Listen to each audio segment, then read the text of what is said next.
காயத்ரி மந்திரம் யார் படிக்கிறாங்களோ அவங்க வீட்டில் வந்து செல்வ வளம் சேரும். ஓம் பூபுவஸ்வஹ தத் சவிதூர் வரேண்யம் பர்கோஹோ தேவஸ்ய தீமஹி தியோயனஹ பிரச்சோதயாது. விஸ்வாமித்திரர் இருக்கார்ல, அவர் தான் வந்து இந்த காயத்ரி மந்திரத்தை கொண்டு வந்தது.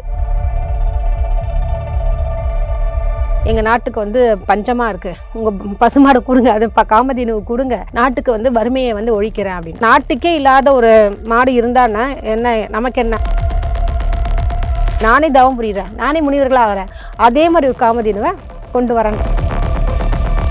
இந்த காயத்ரி மந்திரம்ன்றது எதுன்னு பார்த்தீங்கன்னா சூரியனுடைய மந்திரம். சூரியன் தான் யார்? சிவபெருமான். இப்போ நீங்கள் பெண்கள் படிக்கக்கூடாதுன்னு சொல்கிறாங்க இல்லையா, படிக்கலாம், தவறே இல்லை. நார்மலான டைம்ல காயத்ரி மந்திரம் பெண்கள் படிக்கலாம், நிச்சயமாக படிக்கலாம். அதுதான் முக்கியமான ஒரு விஷயமே. கடவுளை வழிபடுவதற்கு நேரம் காலம் எதுவுமே தேவையில்லைங்க ஃபர்ஸ்ட். அதே மாதிரி இடம் பொருள் முக்கியன்றது அவசியம் இல்லை. ஏங்க ஸ்லோகங்கள் சொல்ல சொல்ல உங்களுக்கு உடம்புக்கு நல்லது தானே. எதுக்கு கோவிலுக்கு போய் கும்பிட்றோம்? டைவர்ஷன் ஆகாமல் இருக்கிறதுக்கு தான் கோவிலுக்கு. பெண்கள் வந்து இந்த மந்திரத்தெல்லாம் பூஜை அறையில உட்கார்ந்து சொல்லக்கூடிய மந்திரங்கள் தான் அப்படின்னு இருக்கக்கூடிய மந்திரங்கள் என்ன? இப்போது புதிய அறிமுகம் ஆச்சி ஹோட்டல் சாம்பார் 50 கிராம் ரூபாய் 20 மட்டுமே. ஸ்நேகிதி நேயர்களுக்கு வணக்கம். நான் திவ்யா ஸ்ரீனிவாசன். இன்னைக்கு நம்ம கூட ஆன்மீக ஜோதிடர் டாக்டர் ஞானரதம் தான் வந்து ஜாயின் பண்ணியிருக்காங்க. வணக்கம் மேம். வணக்கங்க. எப்படி இருக்கீங்க? ரொம்ப சிறப்பா இருக்கேன். நீங்க எப்படி இருக்கீங்க? நானும் ரொம்பவே சிறப்பா இருக்கேன். மேம், பெண்கள் காயத்ரி மந்திரம் சொல்லலாமா, சொல்லக்கூடாதா? அதாவது என்ன விஷயம்னா, இது வந்து காயத்ரி மந்திரம்ன்றதே வந்து பார்த்தீங்கன்னா, அது விஸ்வாமித்திரர் இருக்கார்ல, அவர் தான் வந்து இந்த காயத்ரி மந்திரத்தை கொண்டு வந்தது.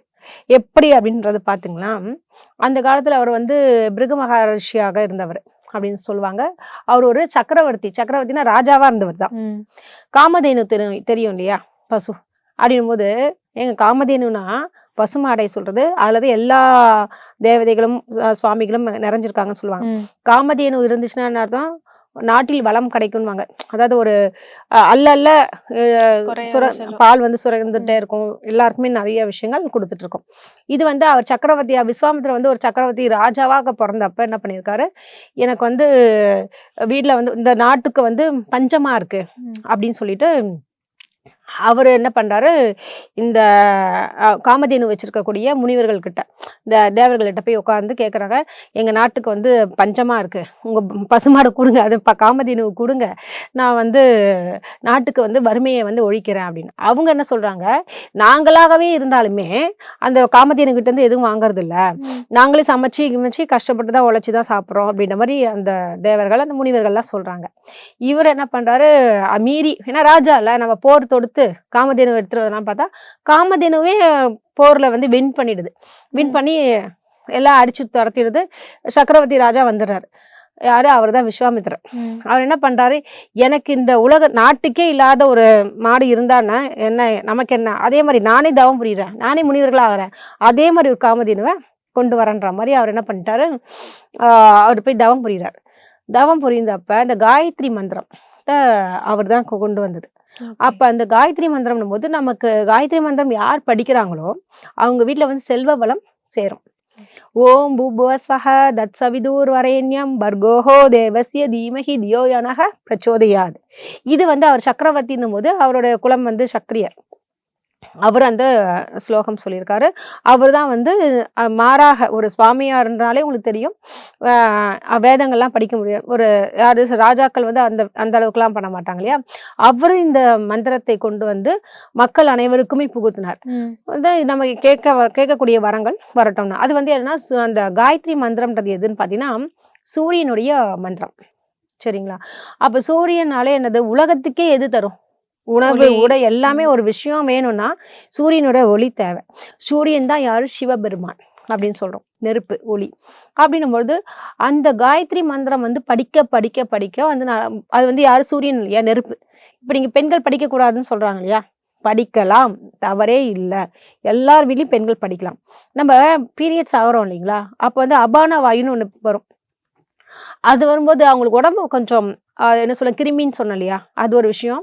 பீரியட்ஸே எங்கேருந்து வருது, அந்த பிறப்புறுப்பிலேருந்து வரும்போது ஓவர் ஹீட், ரத்தம் அப்படின்னும் போது வரும்பொழுது பாடி ஹீட்டாக இருக்கும். அந்த நேரத்தில் போயிட்டு நம்ம வந்து இந்த காயத்ரி மந்திரத்தை படித்தா என்ன ஆகும்னு பார்த்தீங்கன்னா இன்னும் ஹீட் ஆகிடும். ஸோ அதனால பீரியட்ஸ் அப்போ படிக்காதீங்கன்னு ஒரு சயின்டிஃபிக்காக தான் அவங்க சொல்லியிருக்காங்களே தவிர நீங்க படிக்கக்கூடாது அப்படின்றதெல்லாம் கிடையவே கிடையாதுங்க. நார்மலான டைம்ல காயத்ரி மந்திரம் பெண்கள் படிக்கலாம். நிச்சயமாக படிக்கலாம். அதுதான் முக்கியமான ஒரு விஷயமே. ஏன்னா அதற்காக தான் இவ்வளவு தூரம் பேசுறது. ஏன்னா நம்ம வந்து காயத்ரி மந்திரத்தை எல்லாருமே படிக்கலாம். குழந்தைங்க முதற்கொண்டு வயதானவர்களுக்கும் அது எல்லா நேரத்திலையும் படிக்கக்கூடிய ஒரு மந்திரம் தான் சொல்லலாம். இது வந்து உடல் வந்து பாடி ஹீட் ஓவரா ஆயிடுமேன்னு சொல்லிட்டு, ஏன்னா காயத்ரி மந்திரம் சூரியனுடைய மந்திரம் வந்து சூரியனாலே நெருப்பு, இது ரொம்ப உக்ரமானது, ஒரு உஷ்ணமான ஒரு விஷயம். இந்த மந்திரமும் உஷ்ணத்தை தரக்கூடிய ஒரு விஷயம். அந்த அளவுக்கு பவர் கிடைக்குங்க. அது நல்ல விஷயம் தான். அதனால வந்து அவங்க உடல் நலம் நல்லா இருந்துச்சுன்னா படிங்க, அதுவும் தப்பு இல்லை. இது மாதிரி இருக்கும் அப்படின்றதுக்கு தான். காயத்ரி மந்திரமை தாண்டி வேற எந்த மாதிரி மந்திரங்களை பூஜை அறையில உட்கார்ந்து வந்து நம்ம வந்து சொல்லலாம் மேம்? பெண்கள் வந்து இந்த மந்திரத்தெல்லாம் பூஜை அறையில உட்கார்ந்து சொல்லக்கூடிய மந்திரங்கள் தான் அப்படின்னு இருக்கக்கூடிய மந்திரங்கள் என்ன? ஏங்க எல்லா மந்திரமும் வந்து பொதுவாக எப்ப வேணா சொல்லலாம். ஃபர்ஸ்ட் ஒரு விஷயம் கேட்டுங்க. அதே மாதிரி வந்து பூஜை அறையில் கும்பிட வேண்டிய ஒரு மந்திரங்கள் அப்படின்னா லலிதா சஹஸ்ரநாமம் படிங்க, விஷ்ணு சஹஸ்ரநாமம் படிங்க, கனகதார ஸ்தோத்திரம் படிங்க, இது மாதிரி லக்ஷ்மி அஷ்டோத்திரம் படிங்க. அதே மாதிரி வந்து பார்த்தீங்கன்னா கோளருக்கு பதிகம் படிங்க. இப்படின்றது எல்லா பதிகமும் என்ன கடவுளை வந்து போற்றுதி தான் பண்றது. கந்த சஷ்டி கவசம் முருகனுக்கு உண்டானது, லலிதா சஹஸ்ரநாமம் நம்ம அம்மனுக்கு ஆக சொல்லியிருக்காது. இப்படி நிறைய விஷயங்கள் வந்து எதை குறிக்கிறதுன்னு பார்த்தீங்கன்னா கடவுளை வழிபடுவதற்கு நேரம் காலம் எதுவுமே தேவையில்லைங்க ஃபர்ஸ்ட். அதே மாதிரி இடம் பொருள் முக்கியன்றது அவசியம் இல்லை. ரொம்ப ஆபத்தான நேரத்துல கூட திரௌபதி வந்து அங்க பூஜை அறையில உட்காந்துலாம் கண்ணனை கூப்பிடல.